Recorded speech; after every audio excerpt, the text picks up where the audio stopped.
each other hope? Can we give each other hope?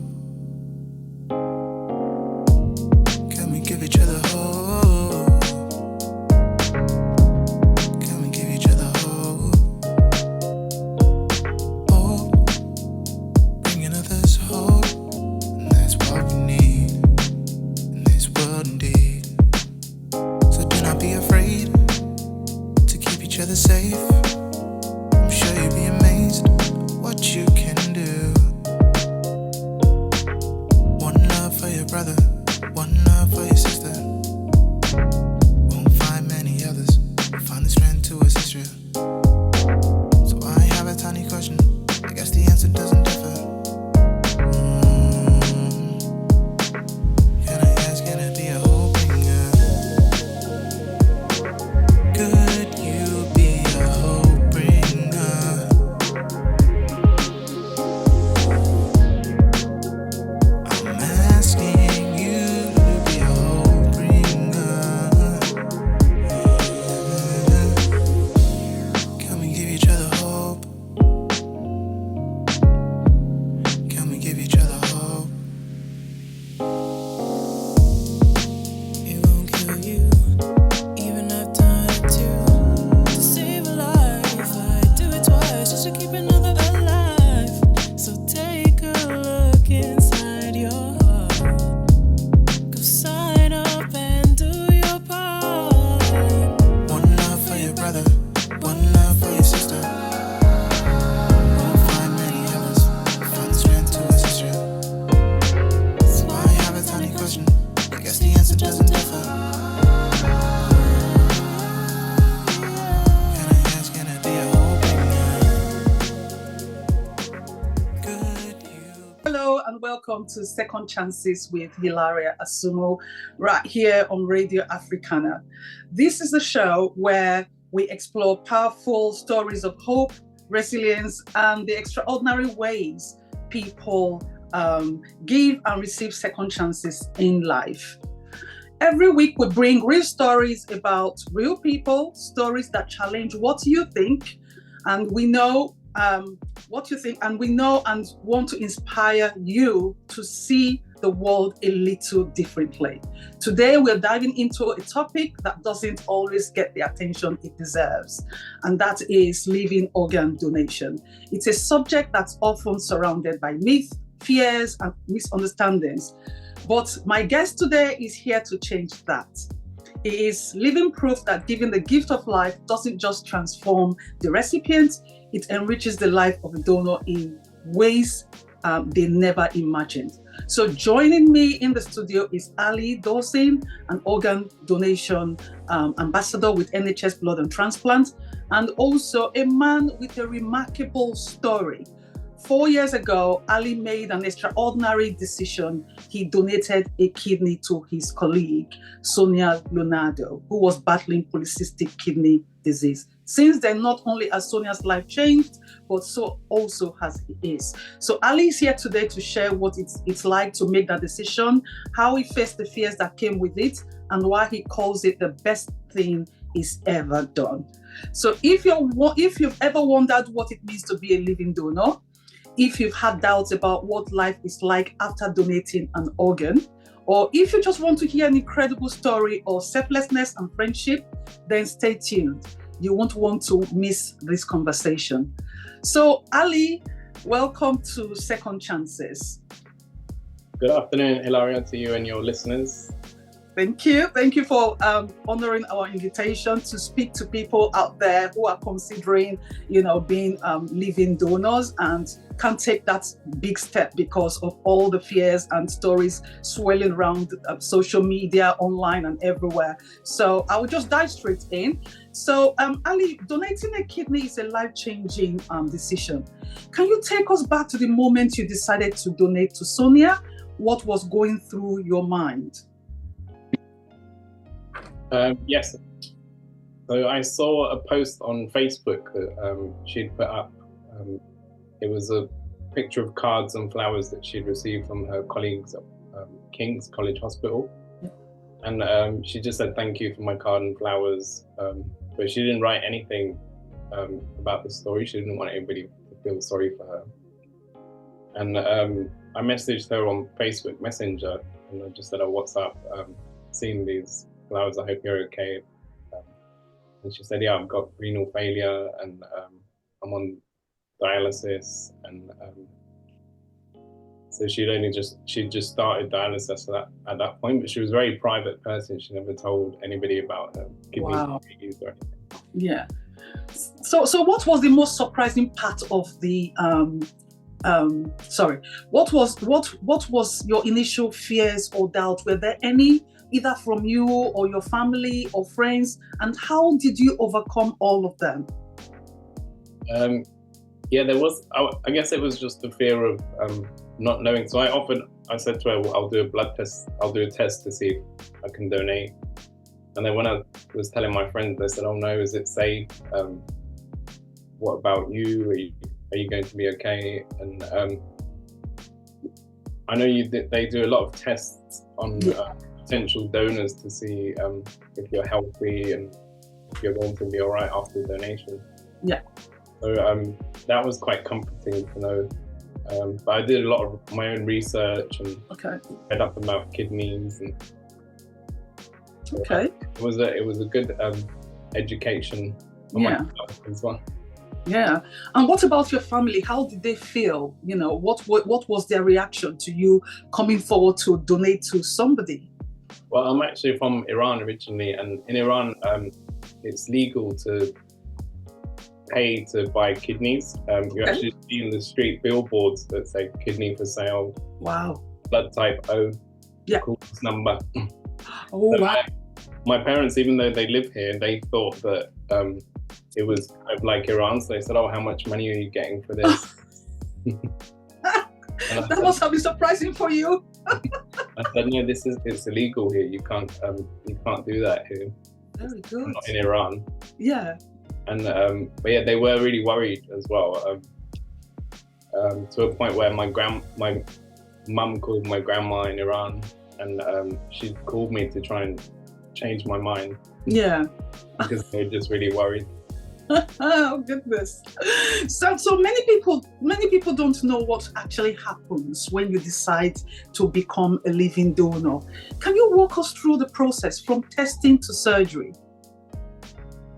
Yes, so once you decide to be a donor, they put you in touch with a living organ donation nurse. Yeah. So you have to go in, they do blood tests, they check your blood pressure and, to make sure everything's okay. Then they explain everything about the procedure and how it's going to work. And then you have to have a raft of tests and scans. So usually an ultrasound scan of your kidneys, a CT scan. Some people might need a MRI scan. Okay. Some people have a nuclear medicine scan, which is the most accurate way to find your kidney function. Oh, I see. Okay. Then they also have to check with if it's a living donation and you know the person you're donating, they have to check that you're a match with the tissue type and blood test. Yeah. And then you have to meet with the Human Tissue Authority, which is an independent assessor, and they have to check. They come and check that you're not being coerced into this, or you're happy you're doing this by yourself. You're not going to receive any rewards. Yeah. So is there a direct? Did they just ask you directly? Is anybody paying you to donate your kidney? You have this interview. Yes. And you're interviewed separately by with your donor recipient and yourself. And they say, "Are you receiving anything? Has anybody offered you holiday or money?" So they just come out with it. It was that part of it was quite scary because it felt like an interrogation. It was, and they didn't tell you the results straight away. They make you wait like a couple of days. Yeah. You also have to provide proof as well that you know the person. So you have to provide pictures. Yeah, because when my family came forward to donate to me, they wouldn't tell me anything, so I had to get all the information secondhand from my family. And when the results came out, they didn't tell me either. They went straight to my the member of my family who had been identified, and told them the result. And when I asked, I'm right here with you in England, they wouldn't tell me. They said, well, if they want to share it with you, that's great, but we can't tell you. Was that the same thing for you? Yeah, it was. I guess it's the whole patient confidentiality thing, but it is quite nerve-wracking.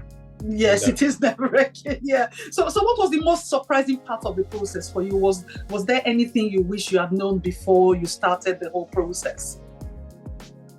Well, this was before COVID, so it was quite quick. Yeah. I wish they would have. How quick was that? We found out the tests were in like November. Yeah. The operation happened in May. Oh my goodness. But that was fast. We would have known how, the time frame in advance. That would be great. That would be wonderful. But back to my question, what was the surprising part of the process for you? Was there anything you thought you wished you had known before you started the whole process?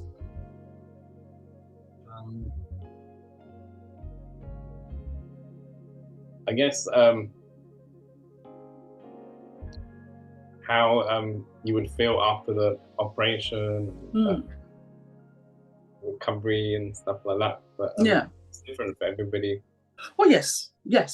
Okay. Yes, it's different for everybody because we all have different bodies, we all have different systems. Because even when I got my transplant, it was like I had to stay because I had some rejection. And I stayed longer than other people. Other people stayed a week or thereabout and they were out. But I stayed almost 2 weeks in the hospital.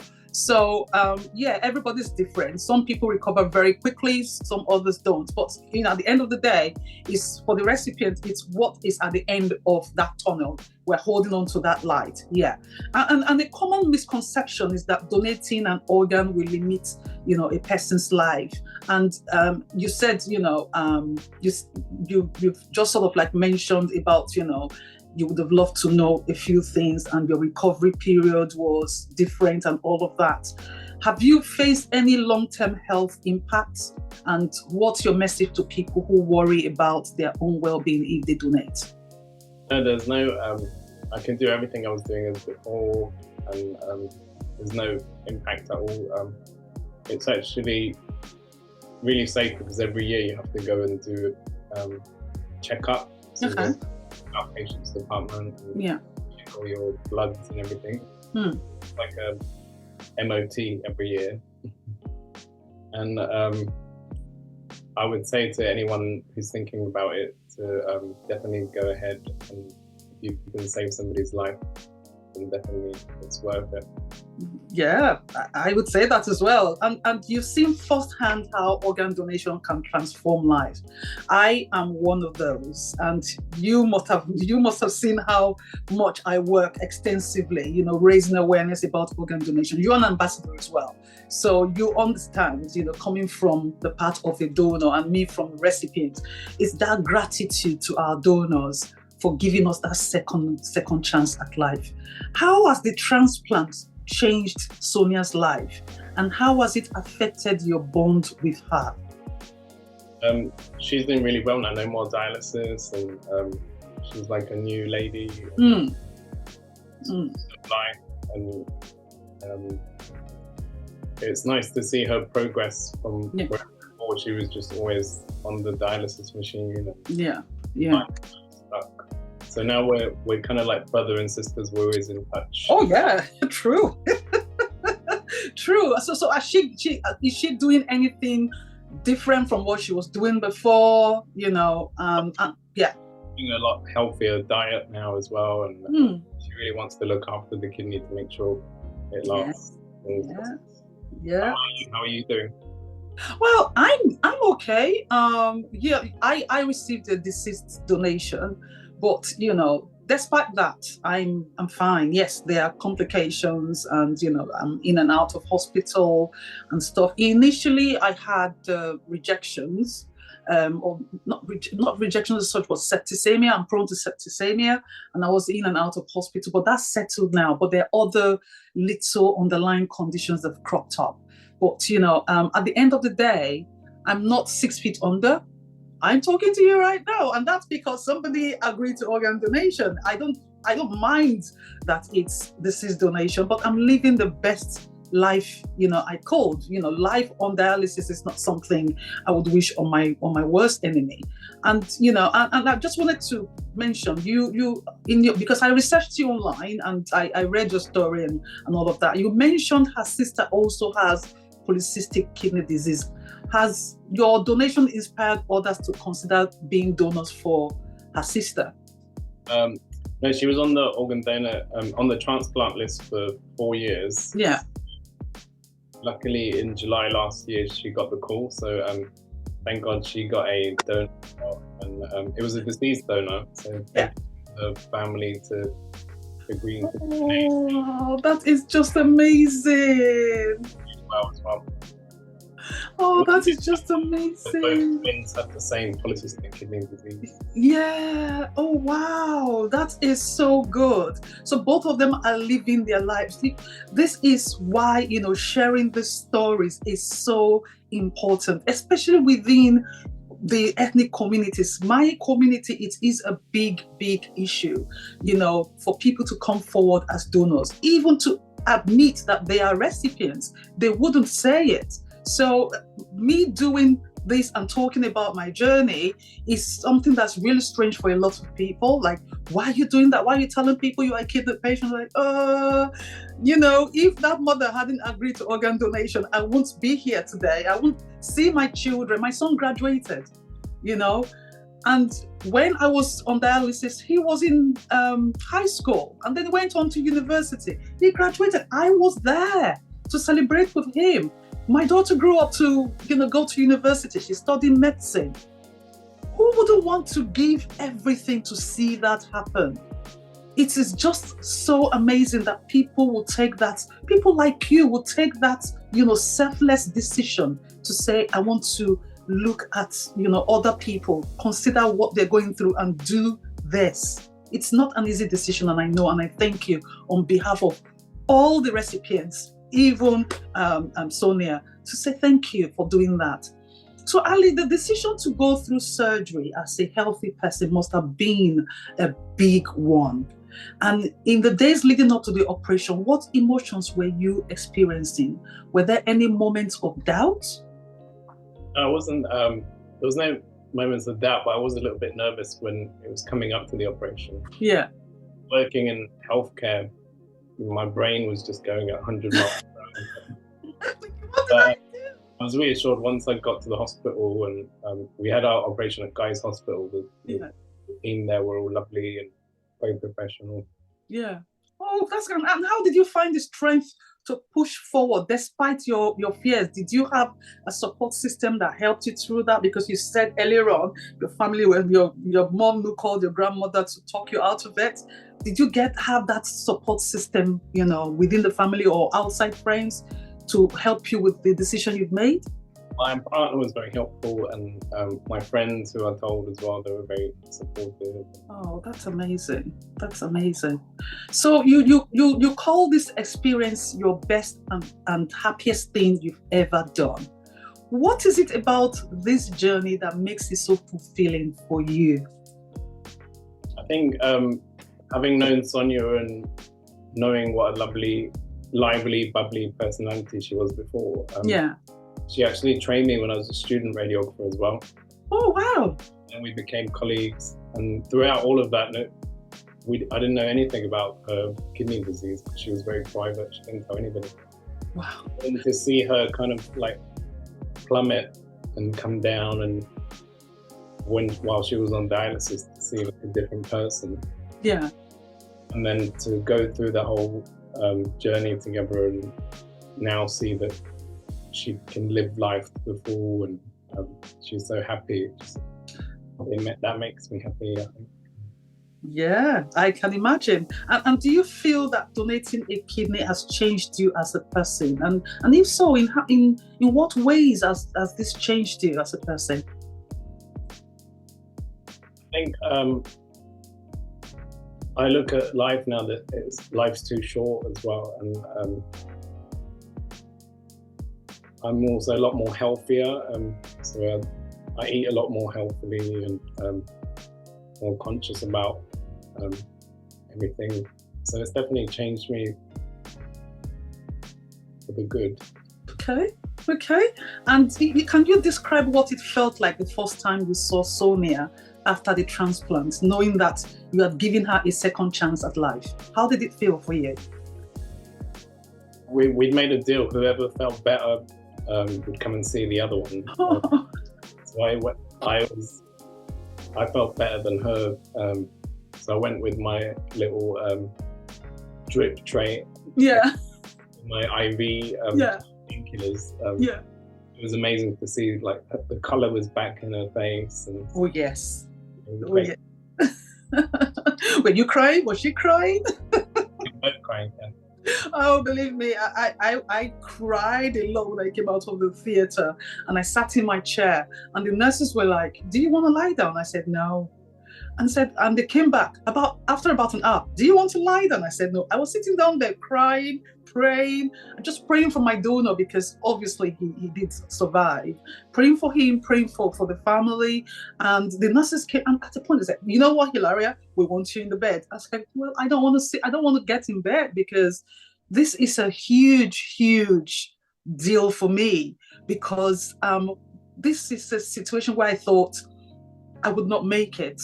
I'd prepared my children to be independent, not to depend on me for anything. And I was preparing to die any day, because I know that kidney failure takes you out very quickly without you being able to get to the hospital." So I was really scared, because the number of times I had been taken by ambulance to Blue Lighted to the hospital because of infection, because I went through hemodialysis, peritoneal dialysis. So the first hemodialysis was through the neckline, and then the second one was the fistula. So the number of times they're taking me to the hospital, I just felt I'm not going to make it. So sitting down there and thinking about it, I just thought, this is it. No more torture, pushing those needles in. It was just amazing. And, that's why I want to find out, how has that moment stayed with you over the years? Does it impact your outlook on life today?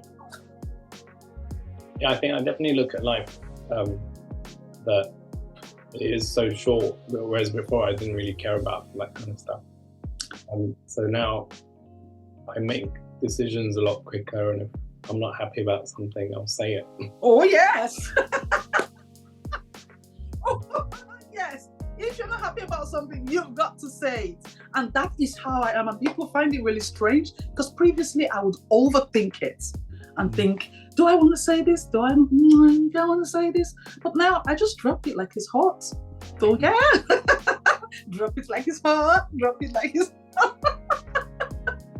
So you are now an ambassador for NHS Blood and Transplant, just like I am. And you also advocate for organ donation. So what motivates you to keep spreading the message? I think just, trying to get more people to become donors, and seeing Sonia and Susanna go through it both separately with a deceased donor and living donor. Yeah. Dialysis, and I think that motivates me to help more people and raise awareness and educate more people. And I've also become a volunteer for Give a Kidney, which is a charity part of I know it. Yes. And they have a buddy system. So if anybody will be thinking about becoming a potential donor, they can get in touch with Make Your Mark, and they'll put you in touch with a buddy, so you can ask, because there's a lot of questions you don't want to ask your nurse. Yeah. When I was doing my workup at King's, they put me in touch with a buddy. It was just a local thing at King's at the time, and it was really, my nurse was a female nurse, and put me in touch with a male. So there was a lot of questions I didn't feel comfortable asking a female nurse. I think the buddy system will really work well to help people if they got questions and they're not sure. They don't feel comfortable asking the nurses.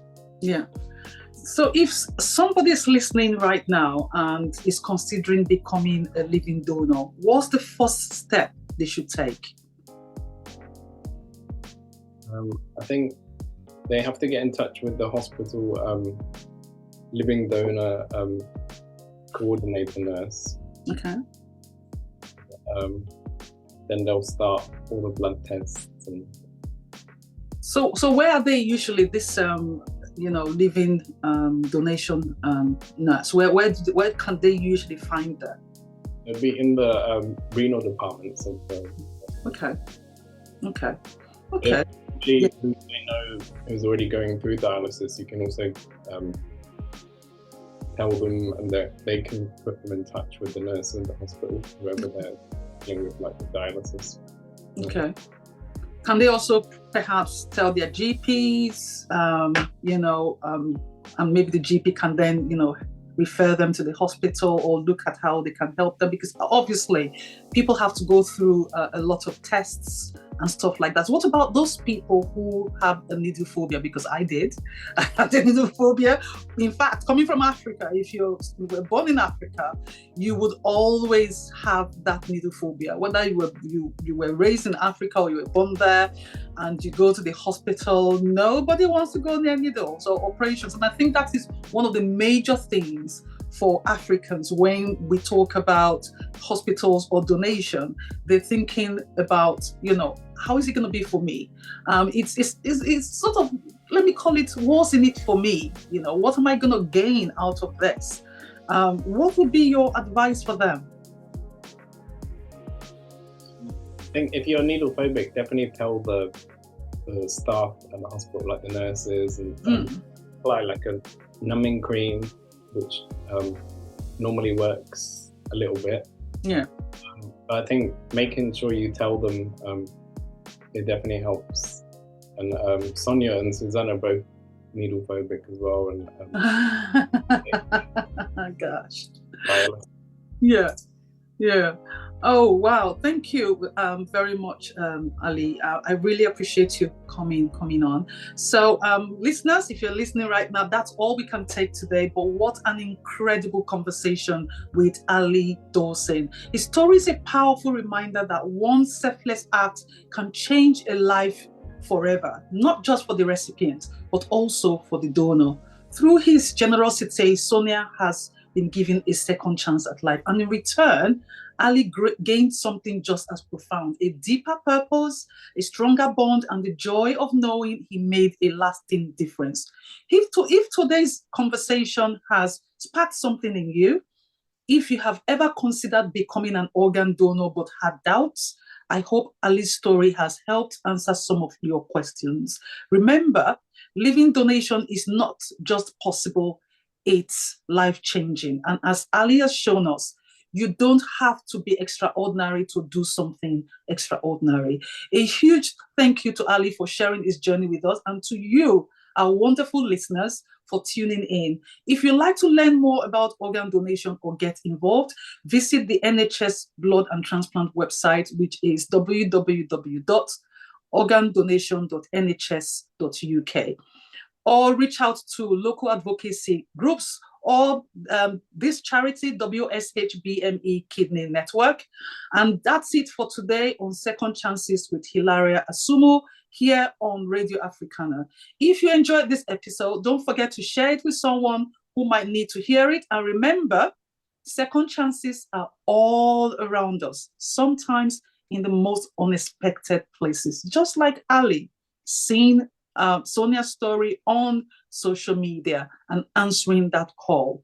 So you can be a hero for somebody who is waiting for that second chance and waiting on the transplant list. So let's make that conscious decision to be a hero for somebody else. Until next time, take care stay inspired, and keep believing in the power of second chances. Thank you very much, and we will see you again next Sunday at 5 p.m.